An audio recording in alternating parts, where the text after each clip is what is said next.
It's time for Grablives. So first of all, in the reference of surrender, surrender doesn't mean the white flag, right? And I feel that maybe a lot of first responders coming from, authoritative background with any kind of, military involvement or anything where, usually first responders are the ones that have always been the protectors, probably from growing up from day one, right? They just had a calling to help other people. And so sometimes that word surrender is posted in a give up position, like a less than, defeated kind of setting. And surrender doesn't mean that. I mean, that's one definition of it. It depends on the context you work with it. But I want to come back. I'm going to tie surrender into it, but coming back to the emotional process and I tie surrender into the conscious work with Kambo. And I'll tell you my experience, in the training of Kambo, when you become a practitioner, the first thing you do is when you go to the organization to get trained, you have to do your initiation. And your initiation is 3 rounds of Kambo in 3 hours. And talk about a warrior experience. You're doing 3 rounds of Kambo in 3 hours. And in the second round, in my experience with Kambo, it brought forth a pattern. Talk about those patterns. And I got very uncomfortable in my stomach, and I couldn't do anything to purge it out. I couldn't do anything to support it. I could try, but nothing was helping.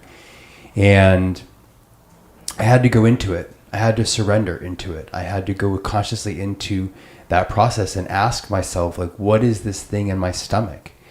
And the medicine was very clear. It said, this is a behavioral pattern you created called fear of abandonment with your mom's depression in 6th grade.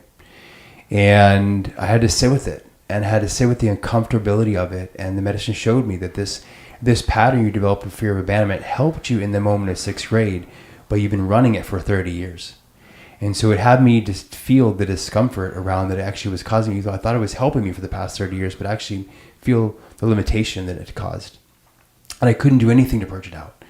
And so in the 3rd round of Kambo, it was still there. And as I mentioned, I had to really go into it and find out what the gift of it was, or what was the reason for it, what was the purpose of it, or why it was there. And once it showed me, and I had to surrender to the feeling, I had to surrender to the uncomfortability of it, and had to really, what we call go into it, like go in and ask what it is, compared to trying to fight it or resist it or get it out.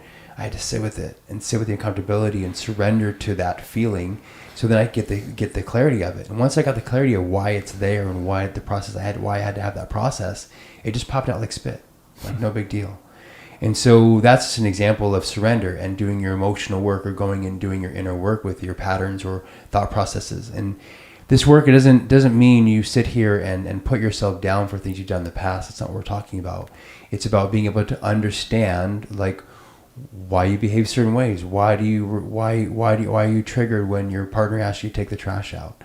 Like, where does that come from? What is that about? Where do these things? So this is when we really conscious work with, and the ability of Kambo offers that. You don't have to do it, but the fact is, whether you come in the circle for a biological cleanse, neurological reset, beautiful, that's available for you. But if you want to go into conscious work, we can help guide you into that. And so I'm so grateful to work with Kambo International, because they teach that. They teach the conscious work with this beautiful medicine. But it's really going into that space. It's really being able to look at yourself from a neutral place. So when we talk about surrender, like, can you look at yourself from a place of neutrality without any judgment?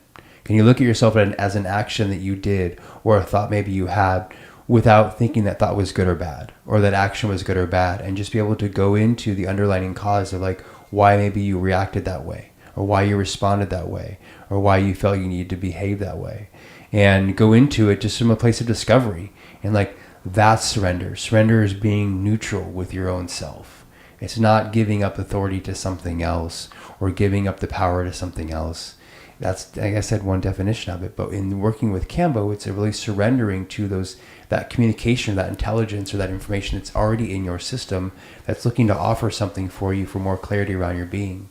And then when you can surrender to it, or go into it and receive the gift of that from a place of non-judgment around your own self, it will release, and you'll feel an opening, you'll feel a clearing, you'll feel an elevation, you'll feel more empowered with being able to go and surrender within yourself.